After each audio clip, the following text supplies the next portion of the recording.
Just finished the Florida Athletic Commission Big Daddy meeting where they play Captain Save-A-Ho all the time. And this is me, Larry Downs Jr., speaking on behalf of Larry Downs Jr. and my First Amendment right. Y'all ever heard of a First Amendment right? All right, I'm just going to point out some obvious real quick. The first years of the UFC, the Ultimate Fighting Championships, they literally had no regulations whatsoever. They did whatever the hell they want, and their only rules were no biting and no eye gouging. So you could hit in the back of the head, the top of the head, you could spike them on their head, you could hit them in the spine, you could hit them in the nuts. Yeah, anything you wanted. Yeah, anyway, because it's the Ultimate Fighting Championship. It's not the Big Daddy Regulatory Fighting Championships. It's not the Big Daddy Protect Grown Men from Themselves Fighting Championship. It's not the, oh, your record ain't good enough to fight this guy because you're 0-6 and the other one is 0-3. And because you lost your last 3 fights by KO or TKO, you can't fight no more, even though you're only 33. Do you hear how stupid that shit sounds?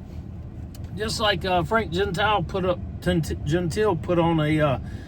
a suspension form one time. He wrote in there, indefinite suspension, in parentheses, lack of skill. Do you hear that shit? All right, now can you read me, let's see, start out with the, how many years did the UFC operate with no regulatory body? Approximately 8. 8 years with no Big Daddy government playing Captain Save-A-Fighter. All right. So, how many did they have a lot of deaths? Well, as of August 2024, no one has died in the UFC. What? 0.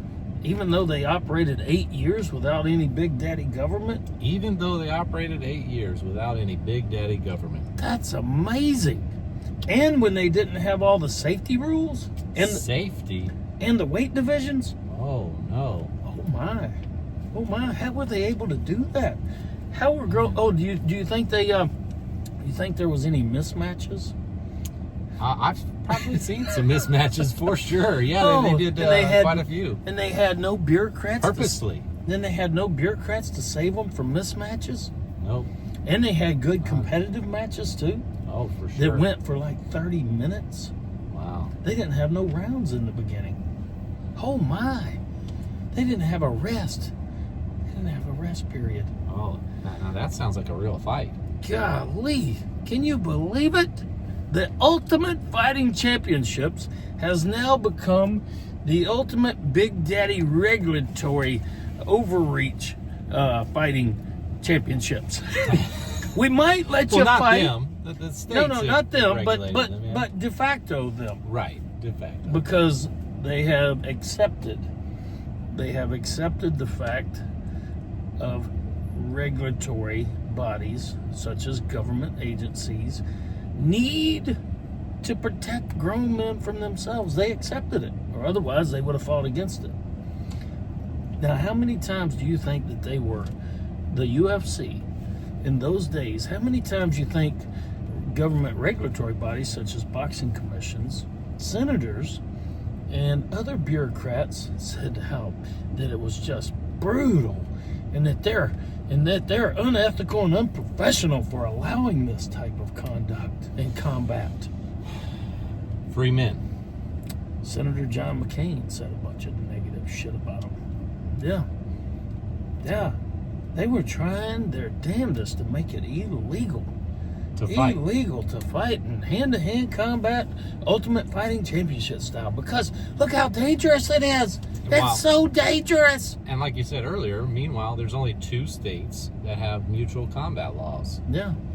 That's Texas and Washington. And Washington is a big surprise. And it doesn't have to be verbally either. It can be verbally, but it also can be through actions. So you raise your hands, I raise my hands. There's the intent. That's an agreement. That's an agreement. It's amazing whenever they put the gloves on, even, or no gloves, because now we have bare knuckles MMA again. We're kind of coming back, but they just won't let us come back all the way. Well, I'm going to be recommending to Michelle Salzman that we get a mutual combat law here in Florida. We should have one, and abolish the Florida Athletic Commission. There's no reason. There's no. If there's a company in Florida doing business in Florida, or an interstate company coming here to host a fight. Yep. They have insurance. Yes. They're renting a facility. If they do a good job, the free market. If they do a good job, men will come and fight. Yeah. If they do a good job, people will come and pay to watch. Yeah.